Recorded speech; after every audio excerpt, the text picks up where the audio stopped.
He leaned in and whispered, "Try not to embarrass me. These people are way above your level." I didn't say a word. I just walked in beside him. But when the host rushed over, shook my hand and said, "We've all been waiting to meet you," his face went pale so fast it was almost satisfying. For 3 weeks, my husband coached me on how not to embarrass him. "Make sure you get your hair done professionally," he said, like I was incapable of grooming myself. "Buy a new dress, something elegant but not too flashy," he instructed, like I didn't understand formal events. "Just smile and let me handle the conversations," he reminded me the night before, like I was too unsophisticated to speak to successful people. I listened to every condescending comment, nodded through every patronizing suggestion. Let him believe I needed his guidance to navigate a world that was way above my level. The whole time I was working on the building where this exclusive dinner would be held. The historic estate I'd been restoring for over a year. The project that would win me a regional preservation award. The whole time the host of this dinner, the venture capital titan Christopher, was desperate to impress, was calling me for project updates and texting me photos of antique fixtures he'd found. But Christopher never asked about my work. Never bothered to learn what I actually did. Never connected the dots. So when we walked into that estate and everything he thought he knew about his wife collapsed in seconds, I can't say I felt bad about it. My name is Natalie. This is the story of how I let my husband underestimate me, and how it cost him everything. I'm 34 years old and I've spent the last 15 years becoming someone my own husband never bothered to know. I'm a historic preservation architect. That's not the same as a regular architect, though most people don't understand the difference. I don't design new buildings or suburban developments. I save structures that everyone else has written off as lost causes. Century-old factories that become luxury lofts. Abandoned theaters transformed into cultural centers. Landmark properties with foundation issues, failing infrastructure, and historical designations so restrictive that most architects won't touch them. That's my specialty, the impossible projects that require engineering expertise, historical knowledge, and the kind of stubborn determination that doesn't quit when things get complicated. Last year my firm brought in $3.2 million in revenue. We've been featured in Architectural Digest twice.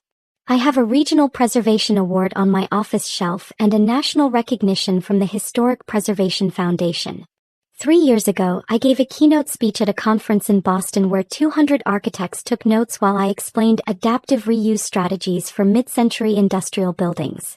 But you'd never know any of that by looking at me on a Tuesday morning. I show up to construction sites in steel-toed boots and Carhartt work pants. My hair is usually pulled back in whatever messy bun I can manage before my first cup of coffee. I drive a Honda CR-V that's sensible and completely unglamorous, with mud on the floor mats and blueprints perpetually rolled up in the back seat. I don't wear designer clothes to job sites because designer clothes don't survive concrete dust and paint splatter. My hands have calluses from handling materials, and I keep my nails short because long nails are a liability when you're climbing scaffolding to inspect original plasterwork. To most people, and definitely to my husband, I look like someone still working their way up, not someone who's already arrived. Christopher and I met 3 years ago at a friend's wedding. He was a financial analyst at a mid-tier investment firm. Good salary, respectable position, clear ambitions about making partner within 5 years.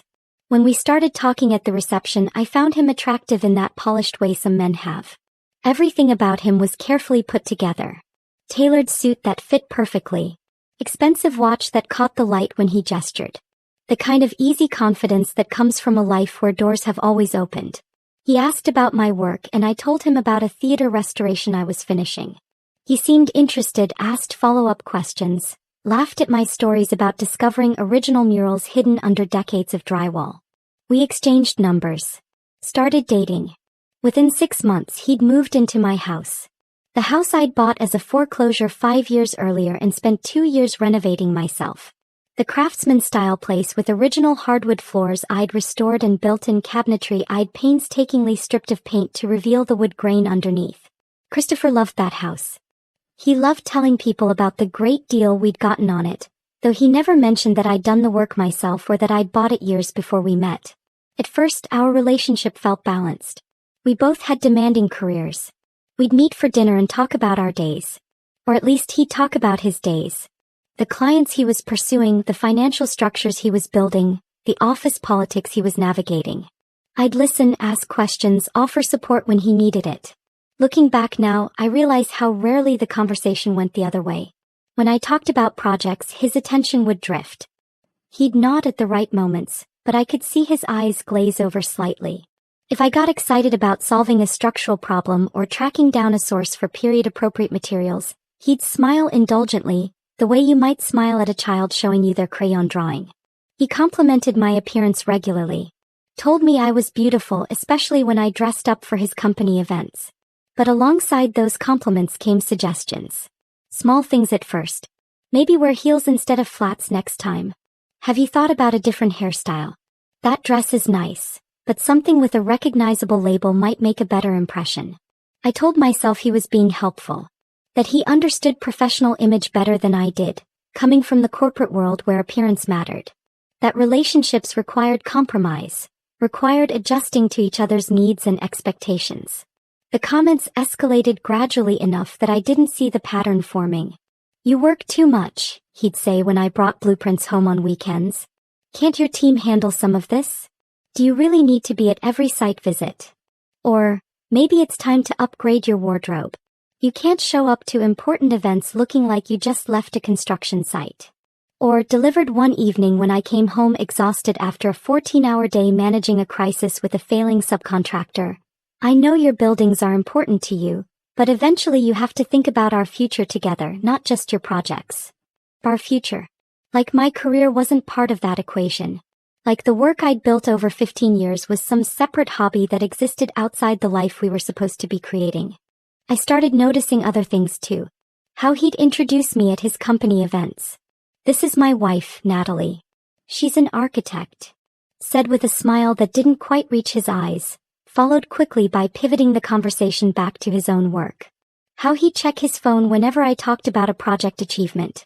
How he never came to my job sites, never attended my industry events, never asked to see the buildings I'd saved. 6 weeks ago, everything came to a head with a single invitation. Christopher came home one evening practically vibrating with excitement. He was holding a cream-colored envelope, the expensive kind with embossed lettering that announces its importance before you even open it. James Whitmore is hosting a private dinner, he said, staring at the card like it was a lottery ticket. At the Whitmore estate. Black tie. Only 12 people and their spouses invited. I kept slicing vegetables for dinner, letting him have his moment. This is huge. Nat James Whitmore controls half the commercial real estate development in this entire city. He doesn't do dinners like this often. If I can make the right impression. He paused, looked at me with this mix of hope and concern. I was thinking you could come with me. As my date. The phrasing struck me immediately. Not, will you come with me, or, I'd love to have you there. But you could come with me. Like he was extending an invitation to something I might not be qualified for. Like he wasn't entirely sure I'd fit but felt obligated to ask anyway. Of course, I said. When is it? 3 weeks from Saturday. 3 weeks. That gave him plenty of time to prepare. And apparently plenty of time to prepare me too. The coaching started the next day. Little comments woven into regular conversation. Reminders that escalated into instructions. By the end of the first week, he'd created an entire strategy for how I should present myself. Make sure you schedule a hair appointment for that Friday, he said over breakfast one morning. Professional styling. None of that messy bun thing you usually do. I looked up from my coffee. My hair is fine, Christopher. For work sites, sure. But this is different. These are extremely successful people. First impressions matter. A few days later, I was thinking you should buy a new dress for the dinner. Something elegant but not too flashy. But, sophisticated. I have dresses. I know, but this is a really important event. Maybe something with a designer label? Something that looks expensive. The night before the dinner, he sat me down for what he called a game plan discussion. Listen, Nat, I need you to understand how significant this is. James Whitmore could open doors for me that I've been trying to get through for years. The people at this dinner are way out of our league right now. So tomorrow night just follow my lead, okay? Smile, be pleasant, but let me handle most of the conversations. These people can be judgmental about careers and backgrounds. I don't want you to feel uncomfortable. I nodded. Said okay. Let him think I needed his protection from a world I supposedly didn't understand. The whole time I was biting back the truth. The Whitmore estate he kept talking about? I'd been working on it for 14 months. James Whitmore III had hired my firm to transform his family's 1890s Georgian mansion into a luxury event venue while maintaining its historical designation. It was one of the most complex projects of my career. Navigating preservation codes, upgrading electrical and HVAC systems without damaging original plasterwork, designing modern amenities that didn't compromise the building's architectural integrity. James and I had spent hours together. Weekly planning sessions in his study. Site walks where we discussed structural challenges and design solutions. Late-night phone calls when permit issues threatened timelines. He respected my expertise, valued my input, trusted me with his family's legacy property. He had my cell number saved in his phone. We texted regularly about antique lighting fixtures and period-appropriate materials. Just that morning he'd sent me a photo of bronze door handles he'd found at an estate sale, asking if they'd work for the carriage house entrance. I'd mentioned the Whitmore project to Christopher exactly twice. Once when I first landed the contract, told him over dinner that I'd been hired for a major estate restoration. He'd said, "That's great, babe," and gone back to scrolling through his phone. The second time was about 6 months ago when I explained I'd be working late for several weeks because we were in a critical phase of construction. "Okay, just don't forget we have that thing with my boss on the 15th, he'd replied. He never asked the client's name. Never inquired about the project scope. Never bothered to connect the dots between estate restoration and the Whitmore estate dinner invitation sitting on our counter. Why would he? In his mind, I was just an architect doing architecture things. My work existed in some separate category that had nothing to do with his world of finance and important connections. So I let him coach me. Let him believe I needed his guidance. Let him think he was preparing me for an event I wasn't sophisticated enough to handle on my own. And I went to my hair appointment. Bought the elegant dress he'd suggested. Smiled when he approved of my appearance the night of the dinner. Because I knew something he didn't. In about 2 hours, my husband's entire understanding of who he'd married was going to crumble. Every assumption he'd made, every condescending comment he'd delivered, every time he'd treated my career like a cute hobby, all of it was about to be revealed for what it was. And I wasn't going to say a word to stop it. The morning after Christopher received that invitation, he started a spreadsheet.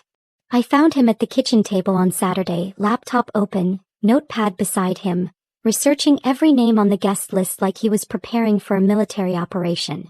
He'd somehow gotten hold of the attendee information, probably called the event coordinator under some professional pretense, and was building dossiers on each couple who'd be there. Michael Patterson, founder of Patterson Capital, he muttered, typing notes. Net worth estimated at $200 million. Invested in the downtown revitalization project 3 years ago. He looked up at me. I need to find a way to mention that I follow commercial real estate trends. Make it seem natural, not forced. I poured myself coffee and watched him work. This was Christopher in his element. Strategizing, positioning, calculating exactly how to present himself for maximum impact. He'd always been like this about networking. Every introduction was an opportunity. Every conversation had an objective. What bothered me wasn't the preparation itself. It was how that preparation extended to managing me. You should probably avoid talking about construction work if it comes up, he said without looking away from his screen. These people might not understand the difference between what you do and regular contractors. Just keep it vague. Say you work in architecture and change the subject. I took a sip of coffee. Didn't respond. And definitely don't mention any project problems or difficulties, he continued. Successful people don't want to hear about struggles. They want to hear about wins. Confidence. You know. Right, I said. Confidence. Over the next 3 weeks, Christopher's obsession intensified. He bought a new suit, not because his current ones weren't adequate, but because this dinner required something special. He practiced his handshake in front of the bathroom mirror. I walked past one evening and heard him rehearsing conversation openers, testing different ways to introduce himself that sounded impressive but not arrogant. He made a reservation at the salon I occasionally used and told me the appointment was for the Friday before the dinner. Full styling, he said. Not just a trim. I want you to look polished. I can do my own hair, Christopher. I know you can. But this is important. These people notice details. Just trust me on this. The dress conversation happened during week 2. We were getting ready for bed when he brought it up, casual but clearly rehearsed. I was thinking you should buy something new to wear to the dinner. Something that really makes an impression. I glanced at him from where I was setting my alarm. I have plenty of dresses. I know, but this is different. This isn't a work event or a casual dinner. This is... He paused, choosing his words. This is the kind of event where people notice what you're wearing. Where labels matter. I'm not trying to be superficial, but that's just how these circles work. You want me to buy an expensive dress so I look like I belong. I want you to feel confident, he corrected, but we both knew what he really meant. There's a boutique downtown that carries elegant stuff. Classic, sophisticated. Nothing too flashy, just quality. Why don't you go this weekend? I went to the boutique. Bought a black dress that cost more than I'd normally spend but less than Christopher probably hoped. It was beautiful in an understated way. The kind of elegant that didn't scream for attention but wouldn't be overlooked either. When I showed him, he nodded approvingly. Perfect. Exactly right. Like I'd passed some test I hadn't realized I was taking. The instructions continued. Small comments woven into everyday conversations, each one reinforcing the same message. I needed to be managed, prepared, coached for an environment I wasn't naturally equipped to handle. Remember to smile, but not too much. You don't want to seem nervous or overeager. Let me introduce you to people. Don't just jump into conversations on your own. If someone asks what you do, keep it simple. Don't get into technical details that might bore them. Each comment landed like a small weight, accumulating into something heavier that settled in my chest. This was my husband. The man who'd stood across from me 3 years ago and promised to honor and respect me. And he was treating me like a liability that required damage control. I didn't argue with him. Didn't defend myself or push back. I just absorbed each instruction with a calm that surprised even me. Maybe part of me wanted to see how far he'd take it. How completely he'd reveal what he actually thought of me when the stakes felt high enough. The worst part was realizing how long this had been building. The comments about my appearance, the dismissal of my work, the way he'd position himself as the successful one in our relationship. It had all been there from the beginning. I'd just been too willing to interpret it as care rather than condescension. Wednesday before the dinner, Christopher came home with a small wrapped box. Inside was a delicate bracelet, something sparkly and expensive looking. I thought you could wear this Saturday, he said, watching my reaction. It's elegant. 5. Exactly the kind of thing that fits the event. It's beautiful. Thank you. I just want you to feel comfortable. To fit in. He kissed my forehead. I know this world isn't really your scene, but you'll do great. Just follow my lead and everything will be fine. Your scene. Like the world of successful people having dinner together was something foreign to me. Something I'd need his guidance to navigate safely.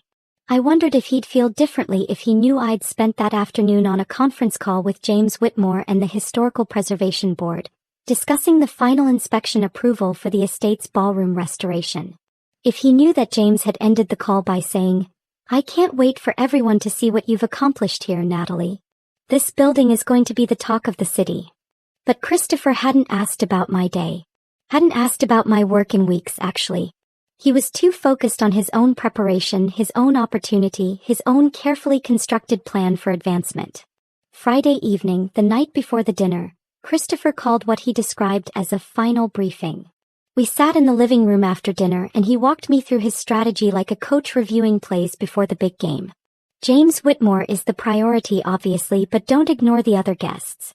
Michael Patterson and his wife, Victoria, are major players.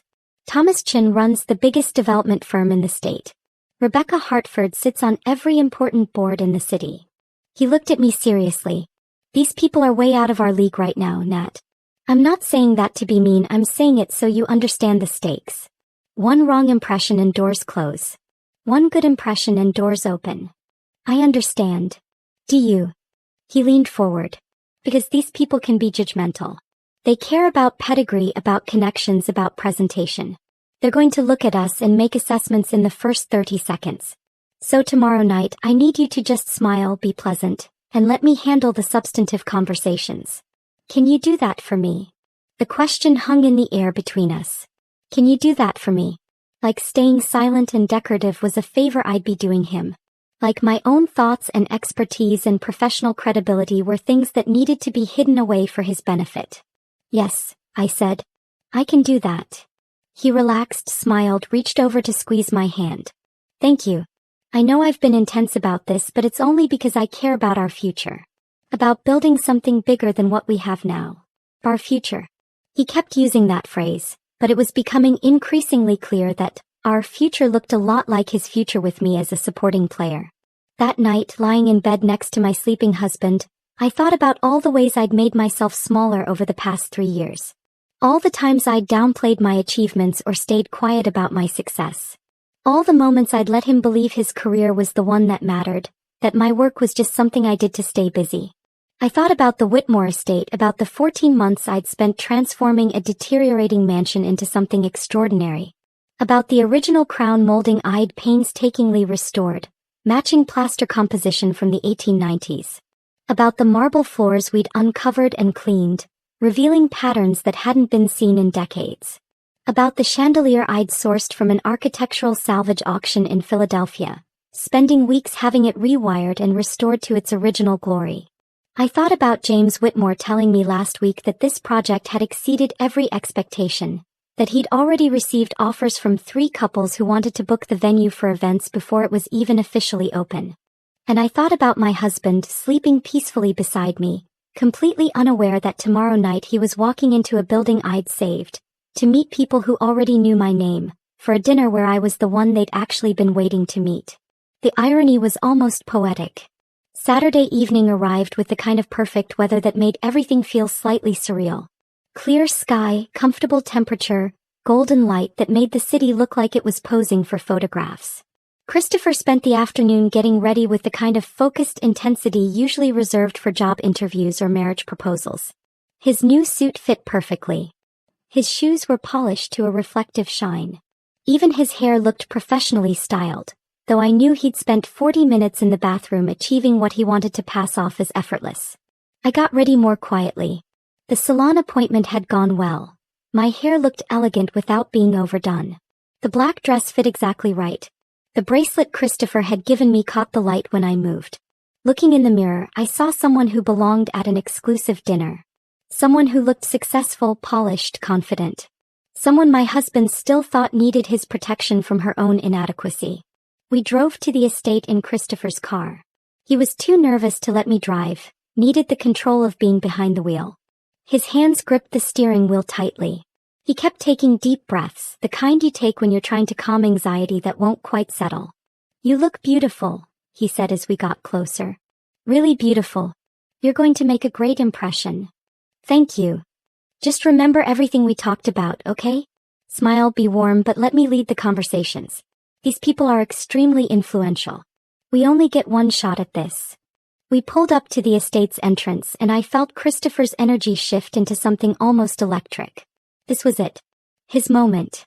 The opportunity he'd been building toward. The building looked stunning. The exterior lighting I'd personally selected highlighted the restored limestone facade. The original bronze doors gleamed from months of careful restoration.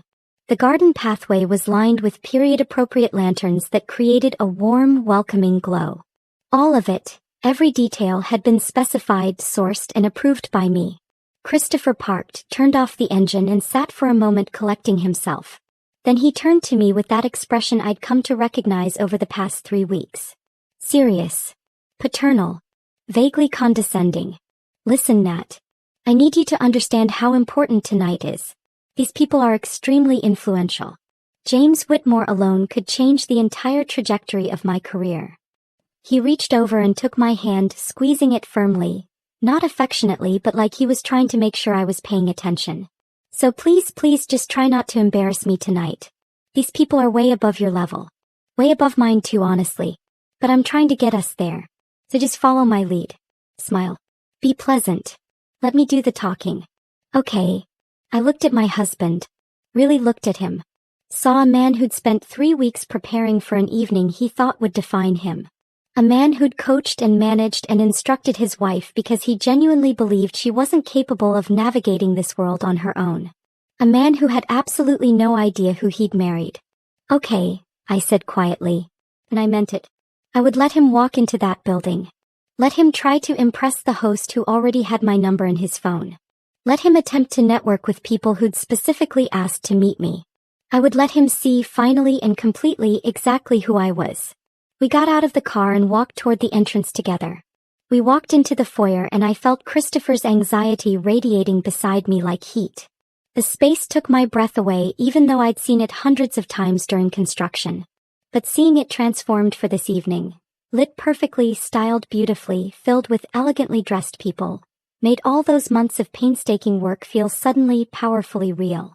The crown molding I'd spent weeks matching to the original 1890s plasterwork caught the warm glow from the chandelier. The marble floors we'd uncovered beneath layers of cheap linoleum gleamed under carefully placed lighting.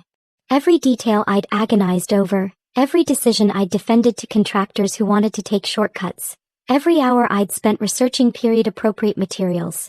It was all here, completed, perfect. Christopher didn't notice any of it. He was too busy scanning faces, trying to identify the important people he'd researched, calculating his approach. I could practically see his mental checklist running. Who to talk to first, what to say, how to position himself. About a dozen people were already mingling near the curved staircase, holding cocktails, chatting in that practiced way wealthy people have of looking relaxed while constantly assessing everyone around them. The women wore dresses that probably cost more than most people's monthly rent. The men had that casual confidence that comes from never worrying about money. Christopher straightened his shoulders, preparing himself. He took a breath like someone about to dive into deep water. Then James Whitmore spotted me from across the room. I saw the moment it happened. James had been talking to an older couple near the fireplace when his eyes swept the foyer and landed on me. His face transformed, genuine warmth, the kind of smile you can't fake. He immediately excused himself and started walking toward us. Toward me. Christopher saw him coming and his entire body shifted into performance mode. He adjusted his posture, prepared his handshake, positioned himself slightly forward like he was ready to make the introduction that would launch this entire evening. I watched him rehearse his opening line silently, lips barely moving. The greeting he'd practiced in our bathroom mirror for 3 weeks. James walked right past him. Didn't even glance in his direction. Just came straight to me with both hands extended, taking mine in that warm, familiar way we'd greeted each other dozens of times over the past 14 months. Natalie. Finally. His voice carried across the foyer, loud enough that several conversations paused. I've been telling everyone you'd be here tonight. We've all been waiting to meet you. The look on Christopher's face was something I will remember for the rest of my life. Pure confusion first, like his brain couldn't process what his eyes were seeing. His rehearsed greeting died on his lips. His extended hand hung in the air, ignored. Then recognition started to creep in. The way James said my name. The familiarity in his greeting. The phrase, we've all been waiting to meet you. Then horror. Absolute, crushing horror as the pieces started connecting in ways that didn't match anything he'd expected. Good to see you, James, I said, squeezing his hands warmly. See me? You're practically the reason we're having this dinner in this space. James gestured around the foyer with obvious pride. I wanted everyone to experience what you created here. Every person in this room has asked me for your contact information. He finally glanced at Christopher, who looked like he'd been physically struck. And you must be Christopher. Natalie's husband. She's mentioned you. Christopher made a sound that might have been words if his vocal cords were functioning properly. His face had gone pale. I watched him try to smile, try to extend his hand for that handshake he'd planned, but everything about him had short-circuited. Natalie and I have been working together for over a year now, James continued pleasantly, like he didn't notice Christopher's distress. Transforming this place was a nightmare before she came along. 3 other architects told me it couldn't be done. Code issues, structural problems, historical designation restrictions that would have made most people quit. But Natalie figured out how to honor the building's history while making it functional for modern use. Brilliant work. Architect, Christopher finally managed. Historic preservation architect, I corrected gently. There's a difference. James laughed. Oh, don't be modest. You saved this building. And you did it on time and under budget, which frankly is a miracle in this industry. He turned back to Christopher and I saw something calculating in his expression, like he'd already sized up exactly what kind of man my husband was. You must be incredibly proud. Not many people can do what Natalie does. It requires expertise in architecture, engineering, history, construction management, and navigating bureaucratic nightmares that would make most people walk away. Christopher's mouth opened, closed. He looked at me like he was seeing a stranger. Now, James said, linking his arm through mine with easy familiarity, I absolutely must introduce you to some people who've been eager to meet you. Michael Chin is considering converting an old textile mill into residential lofts and specifically asked to speak with you tonight. And Rebecca Hartford wants to discuss that theater restoration you did in Louisville. She's been trying to find the right architect for a similar project. He glanced back at Christopher almost as an afterthought. You don't mind if I steal her for a bit, do you? Professional talk and all that. No. That's... Christopher couldn't form a complete sentence. James led me away into the main reception room, and I didn't look back at my husband standing alone in the foyer I'd designed, looking like his entire understanding of reality had just shattered. The next hour and a half were surreal in the best possible way. James introduced me to every influential person at that dinner. Michael Chin, the developer with the textile mill project, who spent 20 minutes asking detailed questions about adaptive reuse strategies and historic tax credit structures. Rebecca Hartford, who ran the largest historic preservation foundation in the state, who'd seen my theater restoration and wanted to discuss timelines and budgets for her own project. Thomas and Linda Patterson, who owned 3 historic properties downtown and were looking for an architect who understood the delicate balance between modernization and preservation. Victoria Ashford, whose family controlled one of the oldest buildings in the city and who'd been looking for someone to assess its structural integrity. Every conversation was professional, substantive, the kind of discussion I'd been having for 15 years. I talked about load-bearing walls and period-appropriate materials. Explained the process of working with historical commissions. Shared stories about discovering original features hidden behind decades of bad renovations. This was my world. Had been since before Christopher and I even met. The fact that he'd never known it existed told me everything I needed to know about our marriage. I spotted him several times throughout the evening, trying to insert himself into conversations, struggling to find his footing. Without the James Whitmore connection he'd been banking on, without me standing beside him as his entry point, he was just another financial analyst at a party full of people who controlled actual capital. He'd approach a group, introduce himself, try to steer the conversation toward investment opportunities or market trends. People were polite but disinterested. They'd nod, make vague acknowledging sounds, then turn back to their previous discussions. At one point I saw him corner one of the waiters complaining about something, probably the scotch selection or the timing of the appetizers. The young man's face flushed, but he handled it professionally, the way service workers do when they're used to dealing with difficult guests. I'd seen Christopher treat staff that way before. Always found some small thing to criticize, some way to establish hierarchy. I told myself it was just him being particular about quality. Now I saw it for what it was. A man who needed to feel superior to someone, anyone, and chose people who couldn't push back. About 90 minutes into the evening, James found me talking with the Pattersons about a potential hotel renovation and gently interrupted. Natalie, I hate to pull you away, but could I get your professional opinion on something? The audio system contractor for the ballroom sent over revised plans and I think there might be an issue with how they're proposing to mount the speakers. I'm worried about the ceiling medallions. Of course. Let's take a look. We excused ourselves and walked through the main hall toward James's private study. As we passed the bar, I caught Christopher watching us, his expression unreadable but intense. James's study was exactly as I remembered from our planning sessions. Rich wood paneling, built-in bookshelves, large desk positioned to face the window overlooking the gardens. He closed the door behind us and gestured for me to sit. Before we discuss audio systems, he said, settling into his desk chair, I wanted to give you this. He handed me an envelope.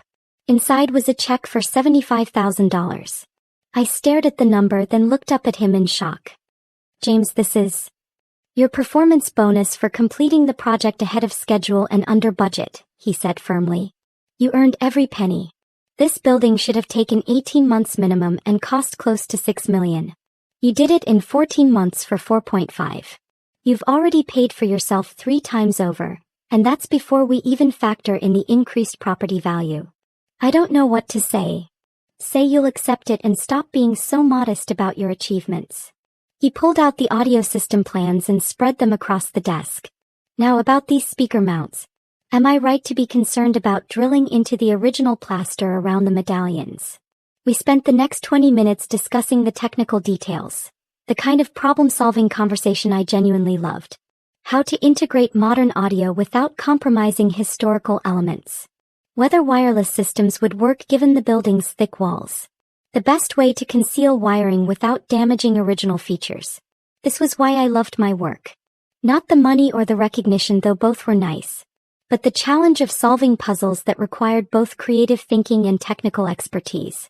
The satisfaction of preserving something beautiful while making it functional for modern needs. When we finally returned to the dinner party, I immediately spotted Christopher. He was standing alone near the bar, nursing what looked like his 3rd or 4th drink, watching the room with an expression I'd never seen on his face before. Anger mixed with humiliation, mixed with something that looked disturbingly like fear. Our eyes met across the space. For the first time in our 3-year relationship, he looked at me and saw someone he didn't recognize. Someone he'd completely underestimated. Someone he couldn't manage or control or dismiss. Someone who didn't need him at all.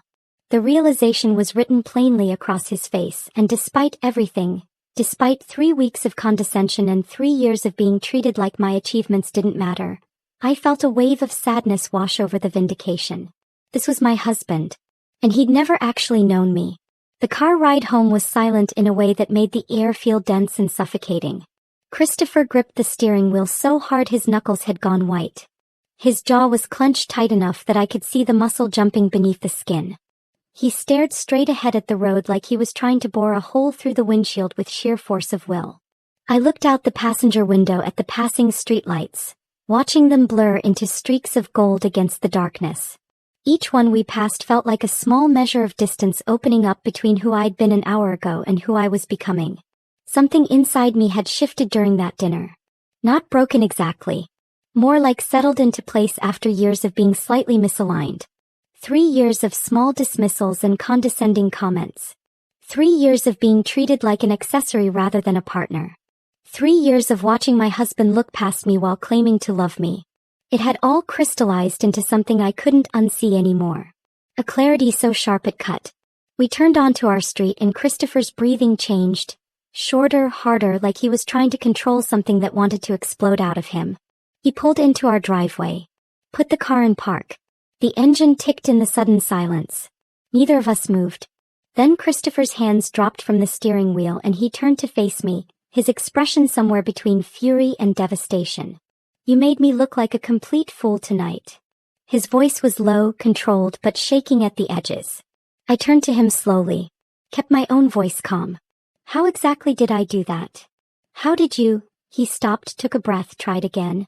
You knew James Whitmore. You've been working with him for over a year. You've been working on that entire estate. And you never thought to mention that to me. I did mention it. Twice. You weren't interested. His face flushed red. You said you were working on an estate renovation. You didn't say it was James Whitmore's estate. You didn't say you were some kind of award-winning preservation expert who everyone at that dinner wanted to meet. I'm not some kind of expert, Christopher. I felt exhausted suddenly. Bone-tired. I'm an architect who's been doing this work for 15 years.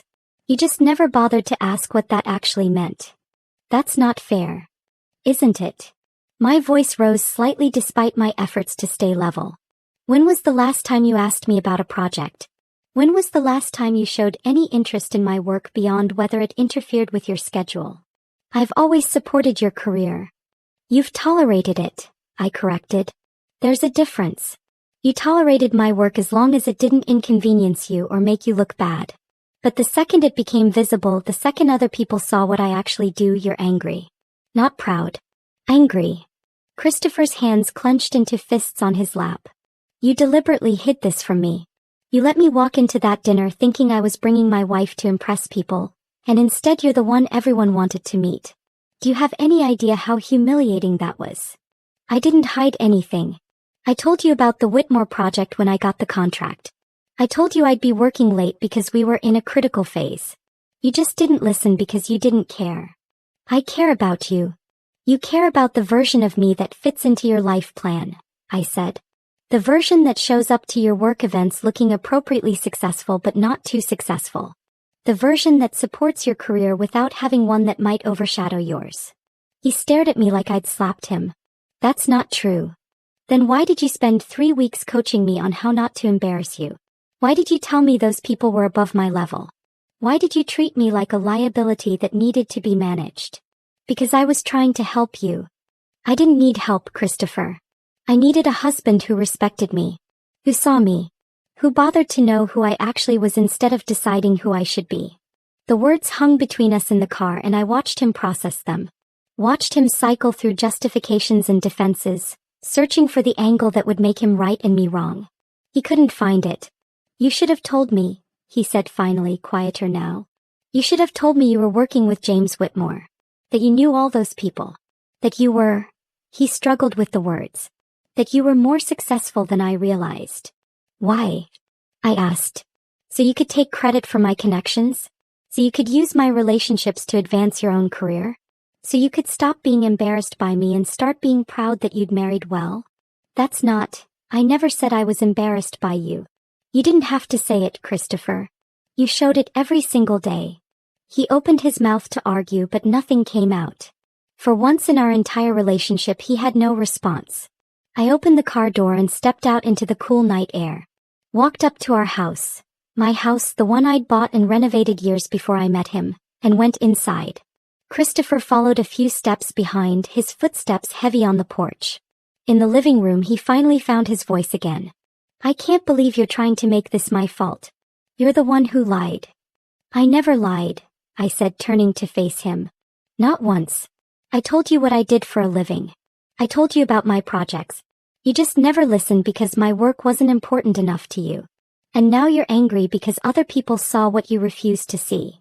That's not fair, Natalie. None of this is fair. But it's honest. And maybe that's what's really bothering you, that you can't spin this into a story where you're the victim and I'm the one who did something wrong. His face cycled through emotions. Anger, hurt, defensiveness, something that might have been shame. So what are you saying? That our entire marriage has been a lie. I'm saying I don't think you ever actually knew me. And I don't think you wanted to. The words came out quieter than I'd expected, but they landed hard. I could see them hit him, could see the realization starting to crack through his defenses. I walked upstairs to our bedroom and pulled my overnight bag from the closet. Started packing. Clothes, toiletries, the things I'd need for a few days away. Christopher appeared in the doorway, watching. What are you doing? I'm leaving for a while. I need space to think. You're leaving? Just like that. Just like that, I said, folding a shirt and placing it in the bag. I pulled out my phone and called Elena. She answered on the second ring. Hey, can I stay with you for a while? Always, she said without hesitation. What happened? I'll tell you when I get there. I'll make up the guest room. Drive safe. I ended the call and zipped the bag closed. When I turned around, Christopher was still standing in the doorway, looking lost in a way I'd never seen before. You're really leaving, he said. Not a question this time. A realization. I'm taking a break from being treated like I'm not good enough. I never said. You didn't have to say it. I picked up my bag and walked toward the door. He moved aside to let me pass, but I stopped and turned to face him one more time. Let me ask you something, Christopher. In 3 years of marriage, have you ever asked me about a project I was working on? Have you ever come to one of my job sites to see what I do? Have you ever attended any of my industry events or award ceremonies? Have you ever shown genuine interest in my work beyond whether it interfered with your schedule or made you uncomfortable at your own events? He opened his mouth to respond. Nothing came out. His face went pale as the question settled into him, forcing him to confront something he'd been avoiding. There were times I thought, he couldn't finish a sentence. Couldn't construct a defense that would hold up against the truth. That's what I thought, I said. I walked down the stairs and out the front door. Got into my car, my sensible, unglamorous Honda CR-V with blueprints in the back, and drove away from the house where I'd spent 3 years making myself smaller to fit into someone else's limited vision of who I should be. In my rearview mirror, I could see Christopher standing in the doorway, silhouetted against the light from inside. He looked smaller somehow. Diminished. Or maybe I just finally stopped seeing him as bigger than he actually was.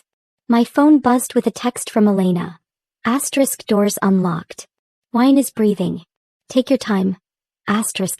I drove through the quiet streets toward her apartment on the other side of town, and with each mile I felt something loosening in my chest. Something that had been clenched tight for longer than I'd realized. Not freedom.